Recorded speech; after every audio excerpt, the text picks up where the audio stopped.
Beef മന്തി ഇതുവരെയായിട്ടും കഴിച്ചു നോക്കിയില്ലെങ്കിൽ ഇപ്പോൾ സമയമായി മക്കളെ. അപ്പം നമുക്കൊരു ബീഫ് മന്തി ഉണ്ടാക്കിയാലോ. ആദ്യം തന്നെ നമ്മൾ സൺഫ്ലവർ ഓയിലാണ് എടുത്തിട്ടുള്ളത്. കുക്കറിലാണ് ഈ മന്തി ചെയ്തെടുക്കുന്നത് കേട്ടോ. അപ്പോൾ സൺഫ്ലവർ ഓയിൽ ഒരു 1/4 കപ്പ് ഒഴിച്ചിട്ടുണ്ട്. ഇനി ഇതിലേക്ക് എല്ലാ സ്പൈസസും ചേർത്ത് കൊടുക്കുക.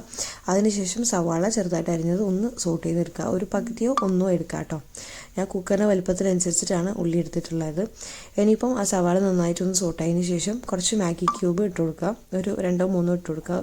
ഉപ്പിന് നമ്മൾ പയ്യെ ഉപ്പിടുന്ന സമയത്ത് ഇത് ശ്രദ്ധിക്കണം കേട്ടോ. എന്നിട്ട് ഇതിലേക്ക് കാശ്മീരി മുളക് പൊടിയും കൂടി ചേർത്തിട്ട് തക്കാളി പേസ്റ്റാക്കിയതും കൂടി ചേർത്ത് കൊടുക്കുക. എന്നിട്ട് നന്നായിട്ടൊന്ന് വഴറ്റി അതിനെ പച്ച കുത്തൊക്കെ പോകുന്ന വരെ സൂട്ട് ചെയ്തതിന് ശേഷം ക്യാപ്സിക്കം കൂടുന്തോറും ടേസ്റ്റ് അധികമാവും. അപ്പോൾ ഒരു ക്യാപ്സിക്കം ചെറുതായിട്ട് അരിഞ്ഞതും കൂടി ചേർത്ത് കൊടുത്തിട്ട് ചെറുനാരങ്ങ സ്ക്വീസ് ചെയ്തതും കൂടി പിഴിഞ്ഞ് കൊടുക്കുക.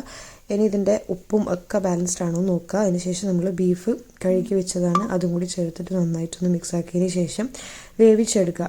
എത്ര വേവാണോ ഒരു ബീഫിന് ആവശ്യമുള്ളതെന്നുള്ളത് നമുക്കറിയാമല്ലോ.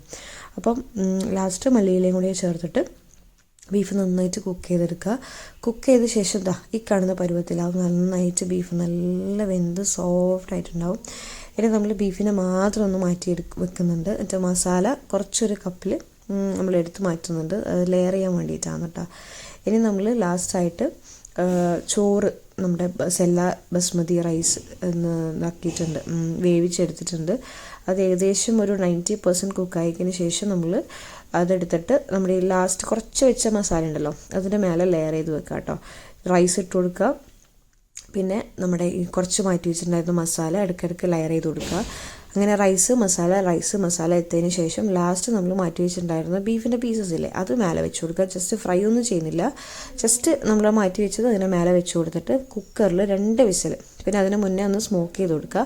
എന്നിട്ട് വേഗം തന്നെ കുക്കർ അടച്ചു വെച്ചിട്ട് 2 വിസിലൊന്ന് വെയിറ്റ് ചെയ്ത് വെച്ച് കഴിഞ്ഞാൽ അടിപൊളി ടേസ്റ്റ് ആയിട്ടുള്ള ബീഫ് മന്തി റെഡിയാണ്. അപ്പോൾ എല്ലാവരും ട്രൈ ചെയ്ത് നോക്കുക.